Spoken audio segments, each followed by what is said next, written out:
구약성경 하박국서 3장 1절에서 10절까지입니다.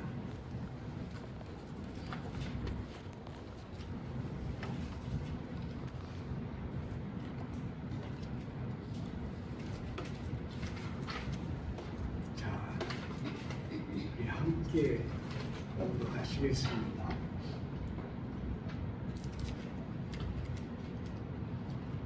시기온옷에 맞춘 선지자 하박국의 기도가 여호와여, 내가 주께 대한 소문을 듣고 놀랐나이다. 여호와여, 주는 주의 일을 이 수년 내에 궁금하게 하옵소서. 이 수년 내에 나타내시옵소서. 진노 중에라도 그 일을 잊지 마옵소서. 하나님이 대만에서부터 오시며 거룩한 자가 가라한 산에서부터 오시는도다. 그의 영광이 하늘을 덮었고 그의 찬송이 세계에 가득하도다. 그의 광명이 햇빛 같고 광선이 그의 손에서 나오니 그의 권능이 그 속에 감추어졌도다. 역경이 그 앞에서 행하며 불덩이가 그의 발밑에서 나오는도다. 그가 서신즉 땅이 진동하며 그가 보신즉 여러 나라가 전율하며 영원한 산이 무너지며 무궁한 작은 산이 엎드러지나니 그의 행하심이 예로부터 그러하시도다.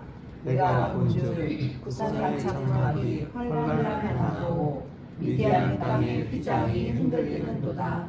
여호와여, 주께서 말을 하시며 구원의 병거를 모시오니 강들을 분이 여기심이니까 강들을 노여워하심이니까 바다를 향하여 성내심이니까 주께서 활을 꺼내시고 화살을 바로 쏘셨나이다. 주께서 강들로 땅을 쪼개셨나이다. 산들이 주를 보고 흔들리며 창수가 넘치고 바다가 소리를 지르며 손을 높이 들었나이다. 아멘.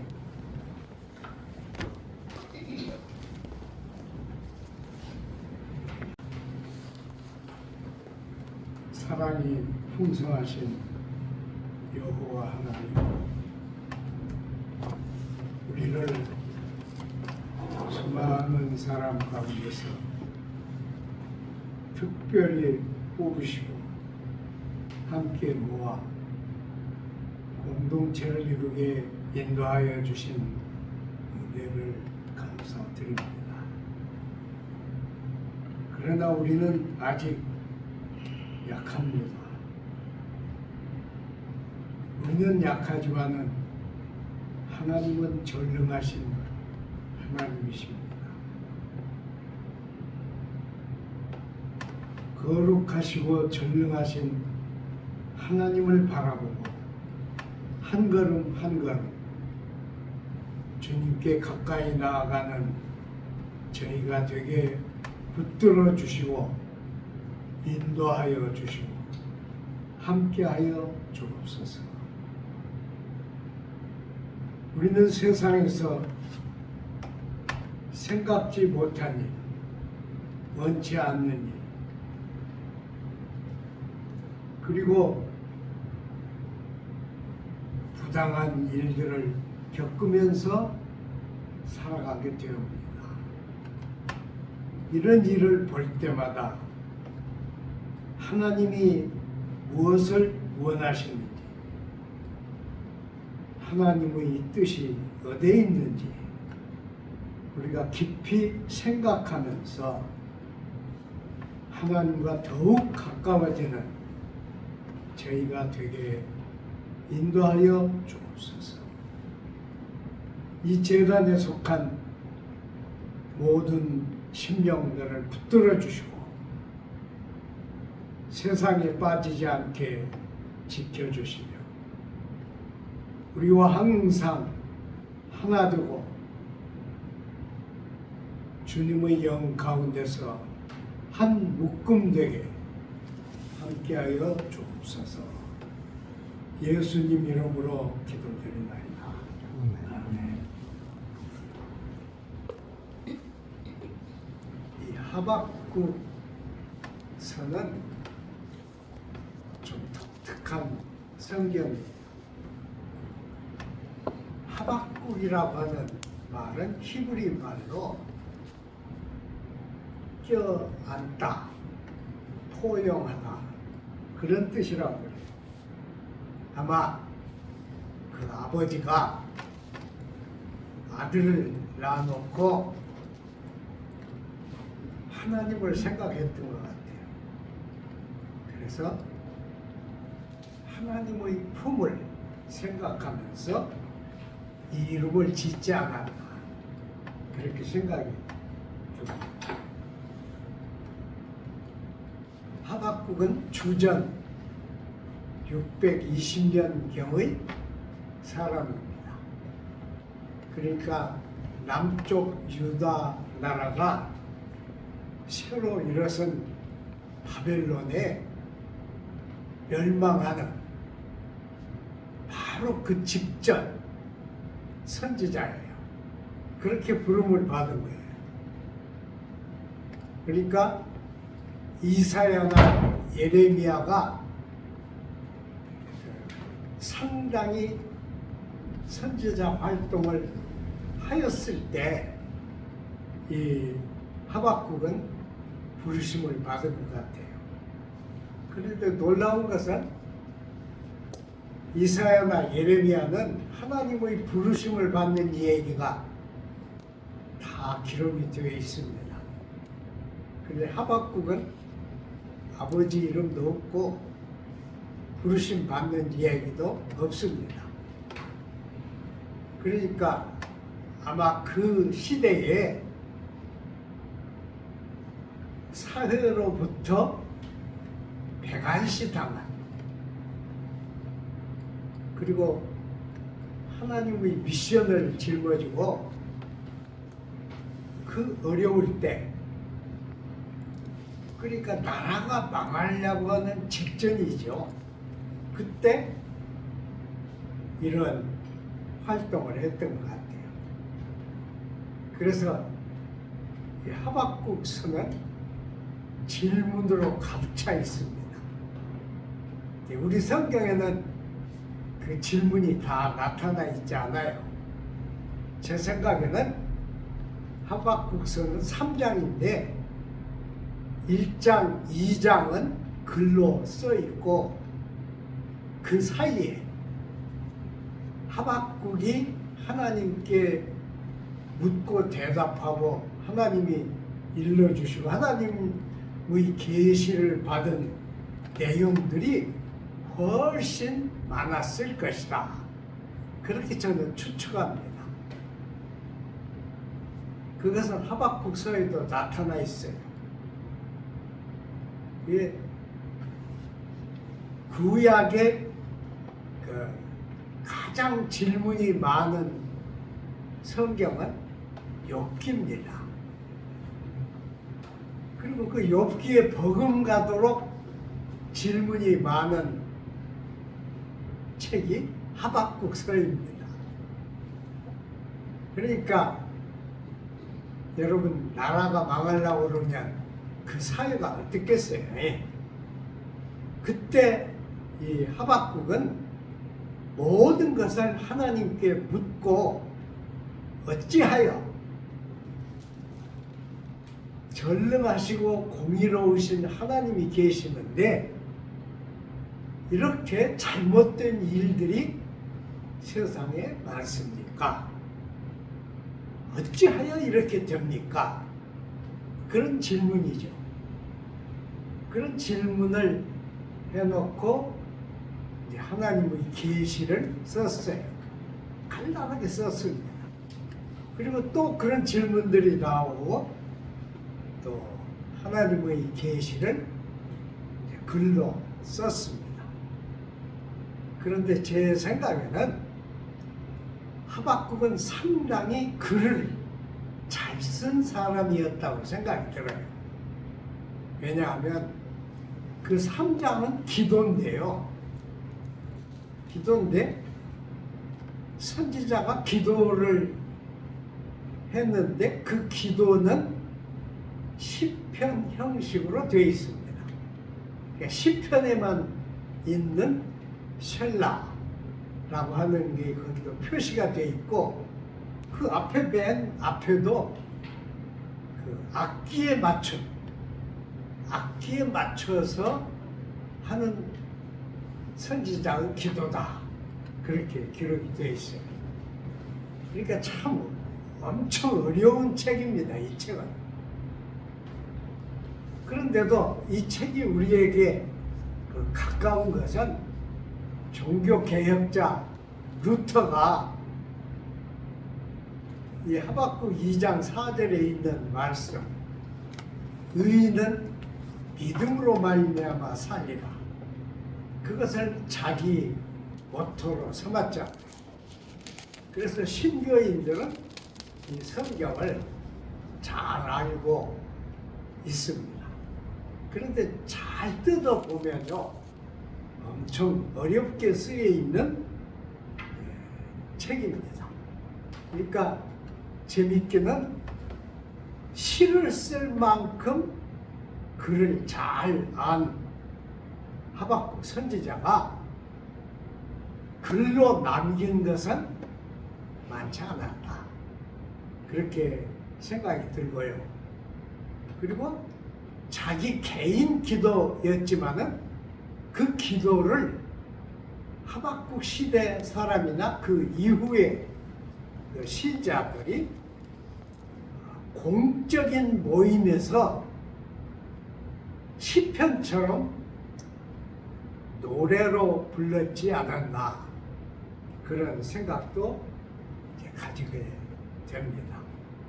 전 지금도 지워지지 않는 것은 2장과 3장 사이에는 글로 표현되지 아니한 하박국의 긴 질문과 하나님의 해답, 그리고 모든 것을 겪은 후에 하나님을 찬양하는 그런 그 기도가 이렇게 기록이 되어 있다, 그렇게 생각이 들어요.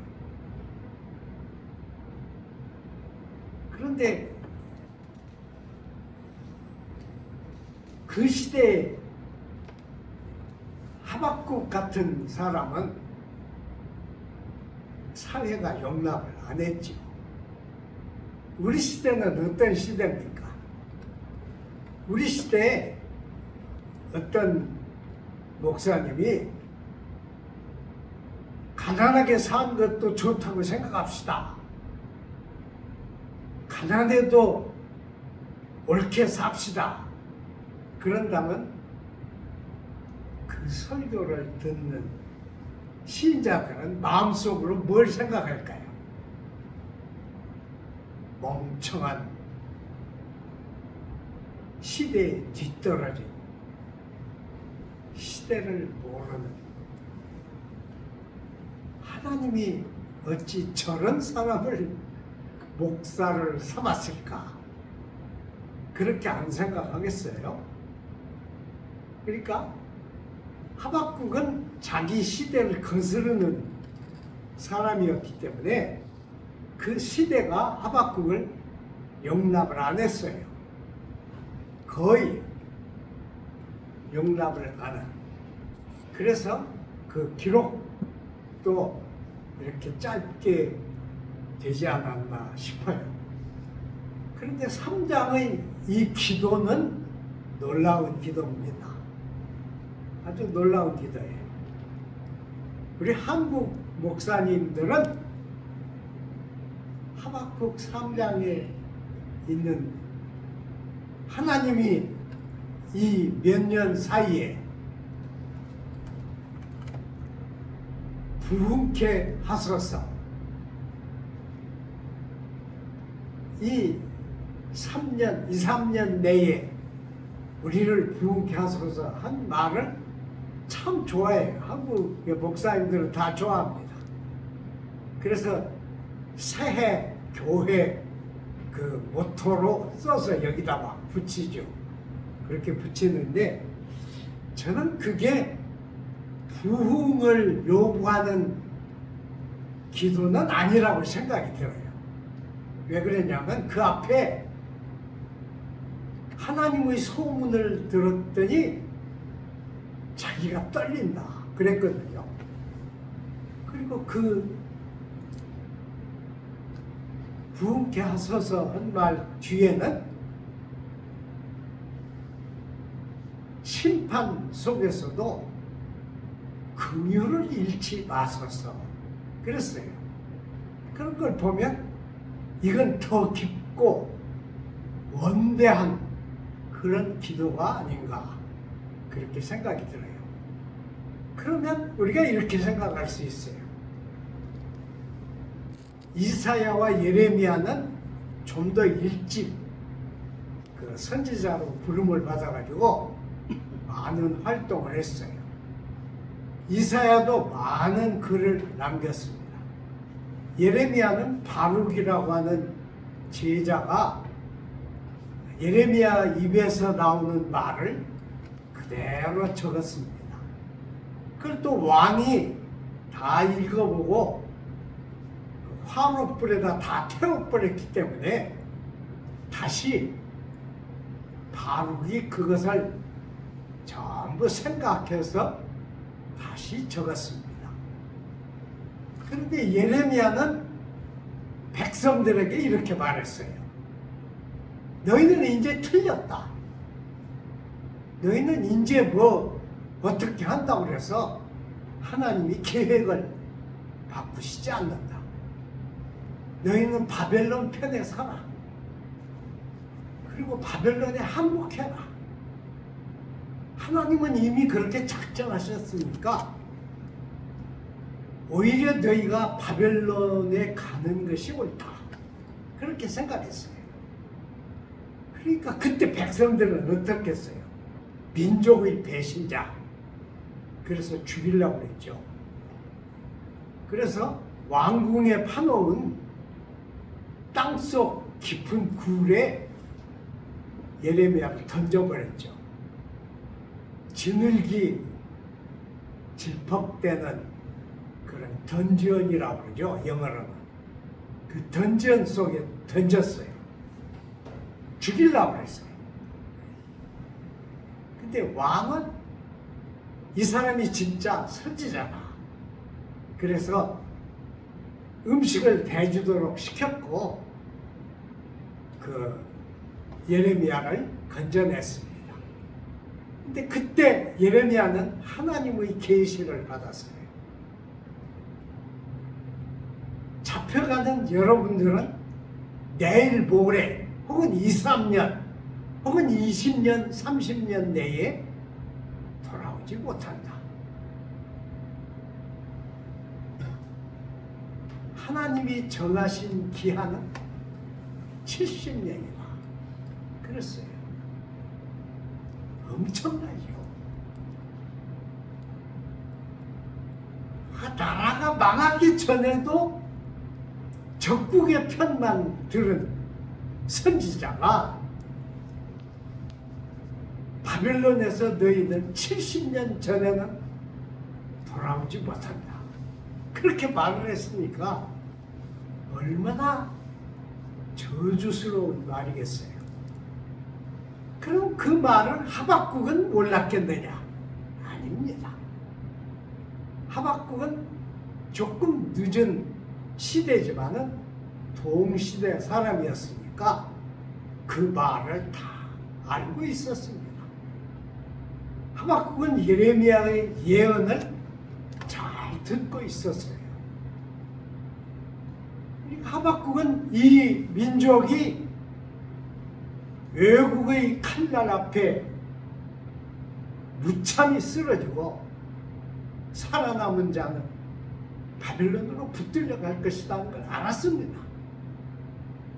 그걸 부른 거예요. 전능하신 하나님이라면 하나님이 아브라함에게 약속하신 약속이 어디에 있습니까? 왜? 우리가 아무리 신앙이 부족하고 잘못했다고 그래도 우리를 이렇게까지 하나님의 활로 쏘시겠습니까? 그게 하박국의 질문이었어요. 그런데 이제 아까 제가 말씀드린 대로 2장과 3장 사이에 있는 많은 질문과 대답 속에서 하박국은 여호와 하나님의 피 끓는 마음을 깨닫게 됩니다. 이것은 하나님이 부모가 말 안 듣는 자식을 책망하고 징벌하는 것 같이 금방 징벌하는 행위가 아니라는 것을 깨달은 거예요. 이건 돌이킬 수 없는, 하나님이 여러 차례 기회를 줬지만은 그들이 하나님의 음성을 듣지 않았기 때문에 이것은 돌이킬 수 없는 하나님의 작정, 결심, 하나님의 결단인 것을 깨달았습니다. 깨닫게 된 거예요. 그러니까 이제 자기의 얄팍한 질문들은 의미가 없어요. 아무 의미가 없습니다. 그걸 하박국 선지자는 하나님 앞에 엎드려서 다 들은 거예요. 다 듣고 깨닫게 됩니다. 그리고 난 할 말이 없어요. 그래서 기도를 드립니다. 선지자의 기도를 드려요. 그런데 이 기도는 엄청 심오한 기도입니다. 하나님을 반대하는 말도 없고 하나님께 내 생각은 이러니까 꼭 이렇게 해 주시옵소서 하는 기도도 아닙니다.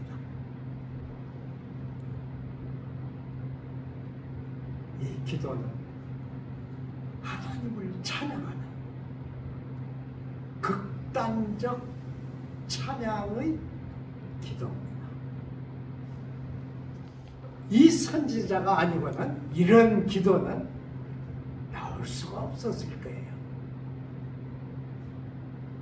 그래서 이렇게 기도를 썼는데 이 기도는 아까 말씀드린 대로 시편의 형식, 그리고 오히려 시편보다 더 심오한 그런 내용을 함축하고 있습니다. 보세요. 이 2, 3년 내에 부흥케 하여 달라는 말은 하나님의 진노 속에도 하나님의 여유가 있을 거라고 하는 이해입니다. 그건 인간의 생각과 아주 다른 그런 생각이에요.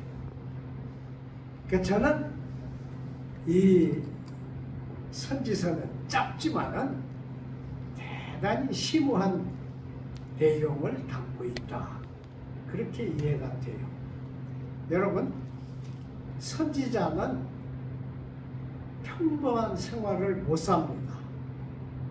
모든 선지자는 그랬어요.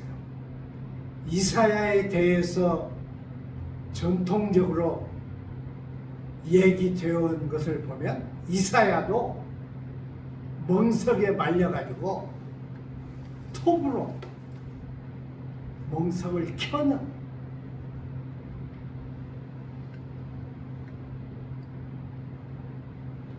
그런 험난한 일을 겪었다고 그럽니다.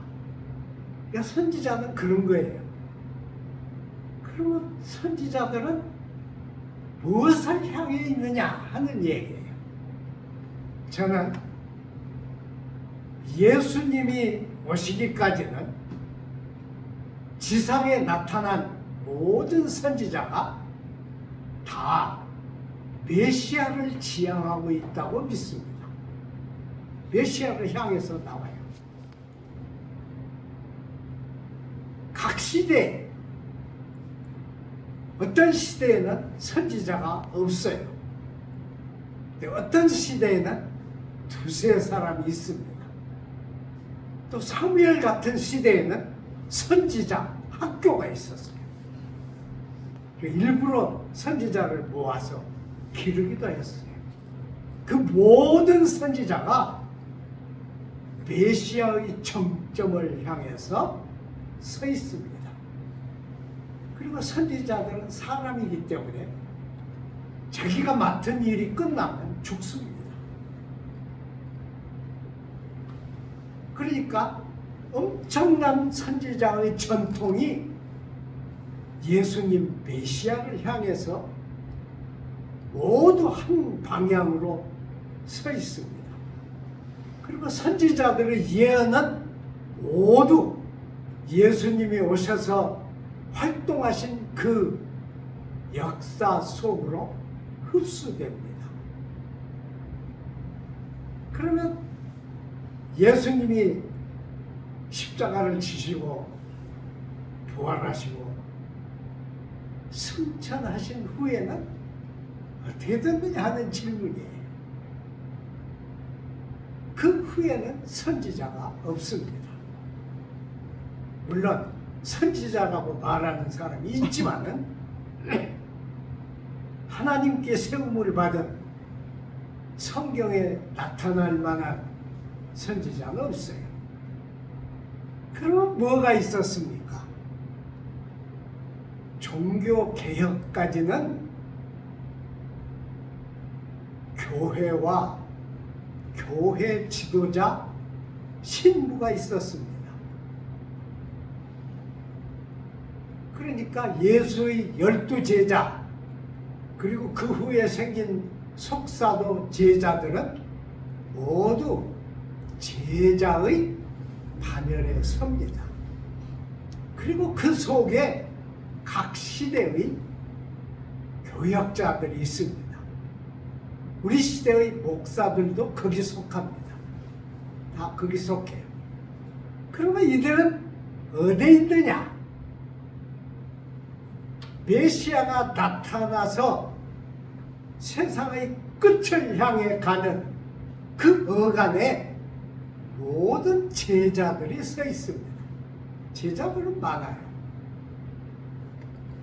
그런데 역사 속에서 이 제자들이 하나님의 음성을 변조시켰어요. 교회의 본질을 변조시켰습니다. 그래서 하나님은 종교 개혁을 일으키신 거예요. 종교 개혁은 과거에 그때까지 모든 신앙이 사제들을 중심으로 해서 이루어진 것을 깨트린 것입니다.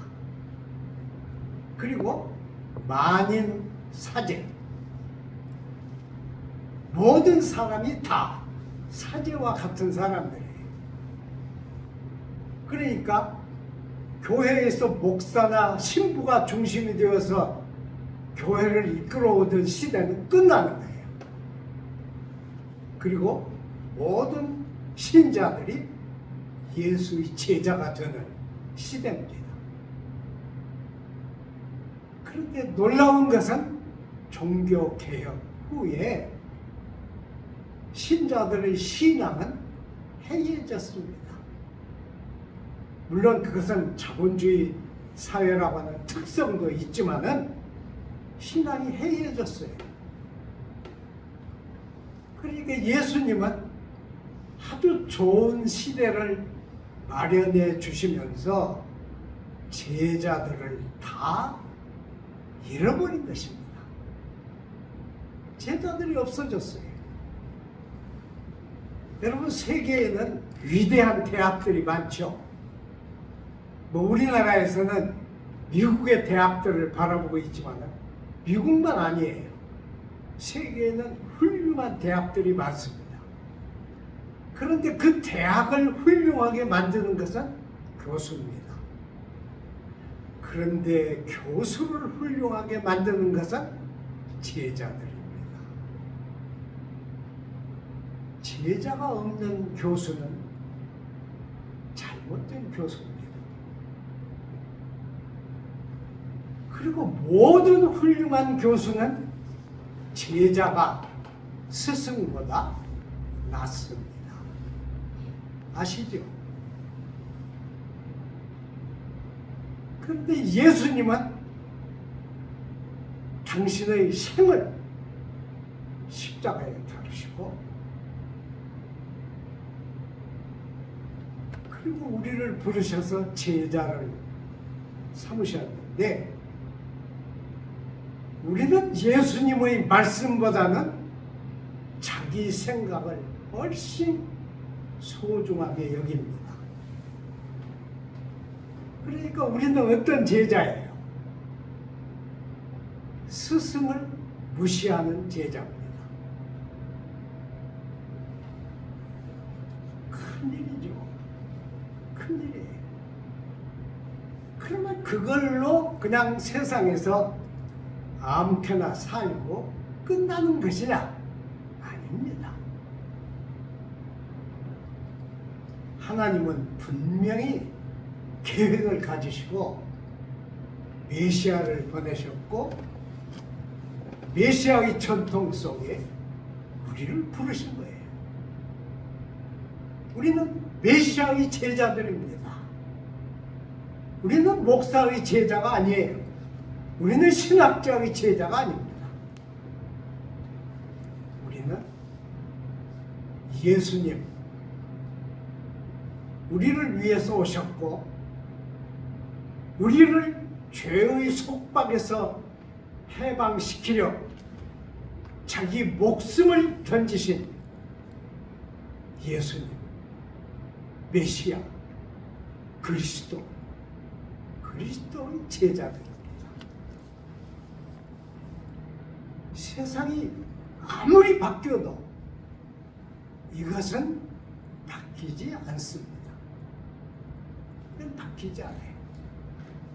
아까 제가 개신교의 신앙은 각 신자가 사제다 그렇게 말씀드렸는데 이건 사실입니다. 여러분 이렇게 한번 생각해 보세요. 한국에서 가장 위대한 목사님은 누굽니까? 아주 위대하고 모든 사람이 존경하는 목사님이 계신다고 생각해 봅시다. 그러면 그 목사님의 가르침이 성경의 가르침보다 낫습니까? 아닙니다. 다만 우리가 성경을 온전히 이해를 못할 뿐입니다. 그리고 위대한 목사는 교인들에게 위대한 삶을 못 줍니다. 저만 위대해질 뿐입니다. 위대한 신학자도 마찬가지입니다. 그러니까 뭐가 남습니까? 우리는 메시아의 제자들입니다. 수가 많고 적고 하는 건 아무 상관이 없습니다.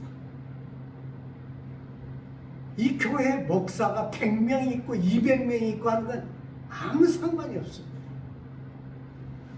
우리 평범한 평신도인 우리가 바로 메시아의 제자입니다. 이 제자의 도를 그대로 걷는 것이 주님을 사랑하는 것입니다. 기도하겠습니다. 하나님 아버지 감사드립니다. 세상이 흉흉하고 잘못된 지도자들의 욕심 때문에 많은 사람이 희생을 당하는 이 험악한 세상 속에서 우리 우리는 주님의 부르심을 받은 주님의 제자들입니다. 조건이 어떻게 바뀌어도 제자 도를 잃지 않게 하나님의 영이, 메시아의 영이 우리 인격 속에, 우리 삶 속에 항상 생동하셔서 우리를 이끄시고 우리와 동행하시기를 간구하나이다. 주 예수의 이름으로